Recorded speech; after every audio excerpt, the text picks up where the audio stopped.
Sur Marie Vitality, je suis de retour aujourd'hui pour vous parler d'un fruit que j'aime beaucoup, qui est de saison. Et donc, je pense que c'était le meilleur moment pour aborder le sujet de la pomme. Donc dans cette vidéo, je vais vous parler un petit peu de l'histoire rapidement de ce fruit. Également, je vais vous parler des bienfaits parce que sur cette chaîne, on parle de bienfaits, de comment améliorer sa vitalité, son hygiène de vie au quotidien et ça passe beaucoup par l'alimentation. Donc je vous parlerai des bienfaits de la pomme et également, je vous présenterai quelques petites recettes rapidement. Moi, ce que j'ai obtenu hier en cuisinant à partir de pommes parce que c'est ça aussi le grand intérêt de ce fruit, c'est qu'on peut le décliner sur différentes recettes, différentes formes, textures, voilà, donc on ne s'en lasse pas. Pour vous parler un petit peu de l'histoire, on va commencer par le commencement. Donc ce fruit est apparu à l'époque moins 10 000 ans avant Jésus-Christ, donc il remonte il y a très longtemps, sa culture remonte à une ère très ancienne. Il y a moins 10 000 ans, donc en Asie centrale, c'est là-bas que se trouve l'origine des premiers pommiers. Donc c'était des pommiers sauvages, la pomme n'avait pas du tout le goût ni la texture qu'elle a aujourd'hui, c'était un fruit beaucoup plus fibreux avec des pépins et plus d'acidité. Et c'est au fur et à mesure des croisements avec d'autres variétés de pommiers que l'on en est arrivé à obtenir différentes variétés de pommes qui ont aujourd'hui le goût et l'aspect qu'on leur connaît. Donc une étude a recensé près de 6000 variétés que l'on connaît aujourd'hui à travers le monde, donc comme quoi il y en a vraiment pour tous les goûts. Au fur et à mesure, la pomme est apparue en Asie centrale et au fur et à mesure des voyages aussi sous l'empire gréco-romain, des armées et donc des mouvements de population, la pomme a fait son apparition dans le bassin méditerranéen. On retrouve aussi des cultures de pommes sous l'ère de Ramsès II, donc en moins 1200 avant Jésus-Christ en Égypte. Donc c'est un fruit vraiment qui s'est répandu assez facilement, rapidement, grâce aussi aux pépins qui se plantent facilement dans la terre et voilà, quand on consomme la pomme, les pépins qui tombent se plantent dans la terre et donc voilà, c'est une culture que l'on peut assez facilement obtenir. Par rapport aux bienfaits de la pomme, on va dire number one, la pomme est un allié minceur. Ça c'est pour nous les femmes, peut-être que je suis sexiste. Non, mais la pomme est un allié minceur parce qu'elle contient de la pectine. Alors la pectine, c'est une fibre soluble. Il faut faire la distinction entre les fibres insolubles et solubles. Donc pour les scientifiques, on comprendra que insoluble, ça ne se mélange pas à l'eau, alors que les fibres solubles se mélangent à l'eau. Et donc la pectine est une fibre soluble qui se mélange à l'eau et qui va permettre de capter en fait les graisses. Elle va former un espèce de gel, cette fibre, au sein de nos intestins et elle va capter les graisses, elle va également capter les glucides et donc elle va permettre le ralentissement de l'absorption des macronutriments dans l'organisme. Donc c'est très utile pour éviter le dépôt justement de ces lipides le long des artères. Donc là, c'est pour ça qu'on dit que la pomme a un effet, des propriétés de protection au niveau du système cardiovasculaire. Et donc en même temps qu'elle va capter ces lipides, elle va capter des glucides et donc comme je vous le disais, ça va permettre d'éviter que la glycémie ne monte trop vite et donc que le corps déclenche un phénomène de stockage parce que justement il y a trop de sucre dans le sang. Donc voilà. La pomme, un allié minceur, première propriété. Deuxième propriété, la pomme a des bienfaits au niveau du système respiratoire. Donc la pomme contient de la quercétine qui est un flavonoïde, en fait un principe actif contenu dans ce fruit qui va permettre de libérer les mucosités, les voies nasales et donc aider justement à l'élimination de tout ce qui encombre ces voies respiratoires. Donc en cela, elle a vraiment un effet protecteur et donc il est souvent recommandé pour les fumeurs également de manger autant de pommes qu'ils fument de cigarettes. Donc avis à tous les fumeurs, la pomme est votre amie. En autre propriété médicinale et thérapeutique, la pomme prévient le cancer et est également un très bon fruit anti-vieillissement grâce justement à tous les antioxydants qu'elle contient. Alors si vous vous souvenez bien, dans la vidéo sur la cure de raisin, je vous parlais justement de tous ces antioxydants qu'on trouvait dans le raisin et ces antioxydants, on les remarque grâce à la couleur du fruit. Donc plus le fruit est foncé, foncé, pardon, plus c'est un signe qu'il est riche en antioxydants. C'est valable pour la pomme, donc dans la peau, justement, c'est surtout dans la peau qu'on va retrouver ces antioxydants. Du coup, voilà, on en consomme énormément et ça va avoir une action préventive de protection de nos cellules. Et également, ça va permettre d'éliminer les radicaux, donc je vous en parlais également dans cette vidéo sur le raisin. Tous ces radicaux libres, en fait, qui sont liés au phénomène d'oxydation de l'activité de nos cellules, de ce qu'on mange aussi, enfin, qui sont néfastes pour notre organisme. Les antioxydants vont venir aider à la capturation de ces radicaux qui se baladent dans le corps. Et donc, en cela, ça va permettre justement de les éliminer et donc d'éviter le vieillissement prématuré de nos tissus. Et donc enfin, propriété pas des moindres, la pomme permet de réguler le transit. Donc que ce soit à la fois si vous avez des diarrhées ou si vous avez des problèmes de constipation, comme la pomme contient tous les deux types de fibres, en fait, les fibres solubles et insolubles, en fonction de votre état au niveau de votre système digestif, la pomme va avoir un effet pas protecteur, mais va venir en fait compenser la faiblesse de votre système digestif. Donc si vous avez plutôt une tendance à être constipé, les fibres solubles et insolubles vont venir agir pour justement faire du balai intestinal, capturer les matières qui sont dans vos intestins et qui ont du mal à descendre. Et donc, du coup, ça va permettre justement de régler ces problèmes de constipation. Qu'est-ce que je pourrais vous dire d'autre? Donc pour récapituler, la pomme et ses bienfaits, donc lutte contre le vieillissement des cellules, a une action sur le système respiratoire, donc très bon pour les fumeurs. Également, la pectine permet d'avoir un sentiment de satiété, de capturer tous les éléments du système digestif et donc d'aider au tractus intestinal, donc c'est un allié minceur.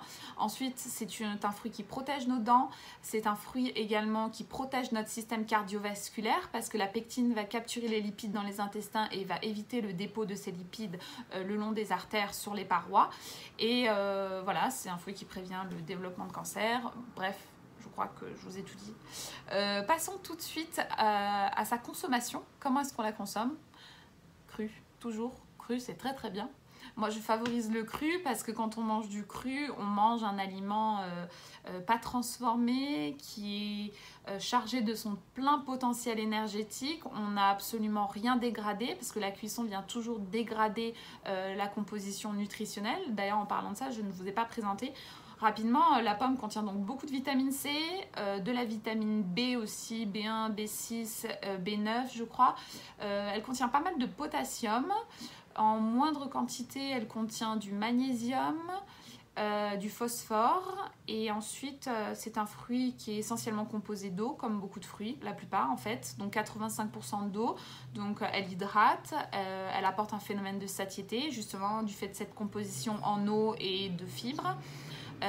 Et également, elle contient au niveau des sucres 10 à 12 grammes de sucre pour 100 grammes de fruits, ce qui est totalement raisonnable. Et surtout sur ce sucre, c'est surtout du fructose, donc c'est un type de sucre à un indice glycémique, j'ai du mal. Donc c'est un sucre qui a un indice glycémique faible. J'ai réussi. Donc voilà pour la composition nutritionnelle. Donc ce que je vous disais par rapport justement à cette composition. Donc du coup, le fait de le manger cru, on va pouvoir obtenir absolument toutes les vitamines, les enzymes, les minéraux. Voilà, la pectine ne sera pas dégradée, cette fibre soluble, pardon. Alors que quand on va cuire donc le fruit, on va dégrader de 20 à 30% ses qualités nutritionnelles. Mais en attendant, il faut savoir varier les plaisirs. Donc c'est aussi sympa de connaître les façons de le cuisiner. Donc je vous disais, on peut le manger cru, on peut le manger cuit, donc en compote, en gâteau, une pomme au four. On peut le manger également en jus. On peut le manger... Ah oui, quand je disais cuit, on peut également l'associer avec des versions salées. Ou moi, je sais que j'aime beaucoup en mettre dans mes salades parce que j'aime le côté salé-sucré. Mais je ne citerai pas certaines recettes qui utilisent de la viande parce que je ne favorise pas la consommation de viande. Mais on peut utiliser la pomme aussi pour des recettes salées. Donc du coup, cru, cuit, en jus. Le jus de pomme est excellent pour les intestins également. Un verre de jus de pomme le matin à jeun, c'est super bon justement pour éliminer aussi les déchets qui ont été produits durant la nuit, parce que c'est la nuit qu'on est en phase d'élimination, de nettoyage du corps. Donc là, le fait de boire du jus de pomme, ça va venir, parce qu'on apporte toujours cette pectine, cette fameuse, qui aide à créer un gel et à emporter les matières au niveau du système digestif. Donc du coup, un verre de jus de pomme le matin à jeun, c'est top. Donc en jus. Et également le vinaigre de cidre, je ne pouvais pas ne pas vous en parler, parce que le vinaigre de cidre est un formidable allié pour la santé. Donc ici, je vous en ai apporté un, mais tout vinaigre de cidre bio fera l'affaire. Il faut le prendre non pasteurisé, parce que c'est le fait qu'il soit non pasteurisé qu'on obtient tous les bienfaits. Donc voilà. Donc voilà, plusieurs façons de manger cette pomme. Je vous conseille vivement de manger la pomme en dehors des repas, crue. Une pomme par jour éloigne le médecin pour toujours, n'oublions pas. En recette cuite, vous pouvez du coup manger de la compote ou une tarte aux pommes comme j'ai pu faire, je vais vous montrer ça en dessert. Là ça passe mieux, on va moins avoir le phénomène de fermentation, de manger un fruit cuit après le repas plutôt qu'un fruit cru. Donc le fruit cru, prenez-le vraiment en dehors des repas. Pourquoi pas sauter le repas du soir et manger une pomme, ou pourquoi pas sauter le petit déjeuner et manger une pomme, voilà. Je vous dis ça, c'est des petits conseils que je donne, mais après, c'est vous qui voyez. Voilà, du coup, cuit en... Voilà, il n'y a pas de souci, vous pouvez le consommer après le repas, on a moins ce problème de fermentation, comme je vous disais. Pourquoi? Je vais vous donner une simple explication, c'est qu'en fait, les sucres contenus dans le fruit sont déjà prédigérés de par la cuisson, donc les molécules de sucre ont été scindées en petites molécules, justement, et donc il y a moins de risque d'avoir de phénomène de fermentation au niveau du système digestif, ce qui n'est pas le cas quand le fruit est cru. Voilà, et la fermentation crée de l'alcool, donc c'est pour ça que c'est pas terrible. Voilà, et donc après au niveau du jus de pomme, si vous pouvez trouver du jus de pomme de qualité, production locale, biologique dans votre supermarché, magasin bio, vous pouvez l'acheter tel quel. Après l'idéal c'est d'avoir une centrifugeuse, un extracteur et de faire son jus de pomme soi-même. Surtout, enfin voilà, si vous voulez obtenir tous les bienfaits que ce fruit a à vous offrir, un avion passe, je sais pas si on va l'entendre. Bref, donc du coup, voilà, l'idéal c'est de faire son propre jus de pomme. Et ensuite, du coup, voilà, je crois que je vous ai tout dit. Je vais vous présenter les quelques recettes que j'ai fait hier. Donc, vous verrez tout au long de la semaine quelques petites photos de ces recettes. Et je vous proposerai en détail de ces photos les ingrédients, enfin la recette, pour faire vous-même la recette. Donc moi j'ai fait une compote de pommes, voilà. Compote de pommes, je trouve que c'est plutôt joli en fait. Donc du coup je me permets de vous montrer ça à un petit moment. Alors ce que je vous conseille c'est de faire votre compote de pommes le dimanche matin. Vous en faites une certaine quantité pour en avoir pour la semaine. Et donc vous utilisez une partie de cette compote de pommes pour faire un dessert. C'est le dimanche, on aime bien avoir un goûter à partager en famille ou un dessert à apporter à un repas de famille justement. Donc ce que vous pouvez faire c'est faire de la compote et faire une pâte à côté, une pâte brisée, pâte sablée, ce que vous voulez, et utiliser une partie de cette compote de pommes comme garniture de votre tarte, et après rajouter des lamelles de pommes, rajouter des petites amandes. Donc moi c'est ce que j'ai fait, ce que je vous montre ici. Donc j'ai fait pas mal de compotes de pommes comme j'ai pu vous montrer tout à l'heure, et ensuite j'ai utilisé une partie de cette compote de pommes pour ma tarte aux pommes. Ensuite j'ai rajouté quelques petites amandes effilochées, voilà. Donc dans mes vidéos de cette semaine, dans mes posts pardon sur Instagram cette semaine, je vous partagerai la recette pour faire cette pâte. Donc c'est une pâte avec de la farine de riz, farine de blé, vegan, donc sans œufs, sans beurre, et excellente, validée par tous mes amis, ma famille, je vous l'assure. Et ensuite j'ai également fait un petit crumble, voilà, j'en fous partout mais bon c'est les aléas du direct. Donc j'ai fait un petit crumble vegan aussi, sans gluten. Donc je vous partagerai avec vous cette semaine plus en détail ces recettes. Je crois que j'ai tout dit pour aujourd'hui. Consommez des pommes, abusez-en, ça fera pas de mal, c'est bon pour votre cœur, votre système respiratoire. Également, j'ai oublié de parler de ça, mais c'est vrai qu'il y a pas mal de propriétés cosmétiques. J'ai pas encore testé, mais apparemment le jus de pomme ou la pectine de pomme, enfin tout ça, tout ce qu'il y a dans la pomme sur la peau, c'est top. Donc j'essaierai ça cette semaine et puis je vous en parlerai en story. Je vous souhaite un bon dimanche, une bonne fin de journée. Je ne sais pas quelle heure il sera quand je